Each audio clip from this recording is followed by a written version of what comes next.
maansadayda lama dhayalsa kara dhihitinkeedii sida dhool hillaaco kalaan ugu dhuftaa meele dhamac kululna waa u raaciyaa dhagaxyo waaweyn isagoon wax noo dhibin sidaa uma dharbaaxeen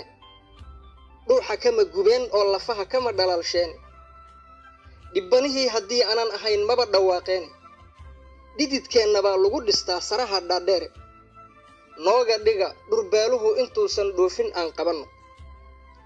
nooga dhiga dhurbeeluhu intuusan dhoofin aan qabanno mid dhintiya mid dhaawaca midkaa dhadida noo taagan dhammaanteen dhib weyn baan qabnaa dhuunta noo galay sida aan u dhuudhuubannahay naga dhab weeyaan dhegkafaar waxaa nugu dilo goday dhafoorkeenna waa la kala dhantaalaa wuxuu qaranku soo dhiibay dhinaceenna wixii soo maroo taliska soo dhaafay maba dhamma wax uun laga dhargoy waa dhadhaminaa qosol buu la dhacay maalintuu dhuubka buuxsaday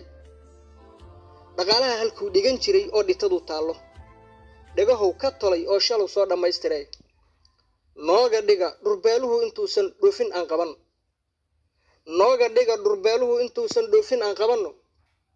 qarankan ka dhaadhicinayaa maanta tuu dhigay sumcaddiisa niman dhowranayn baa dhex noo galay gadaashaa wuxuu soo dhigtoo dhooban dhabarkiisa dhulka kama shaqayn oo ma aha dhaxal adoogii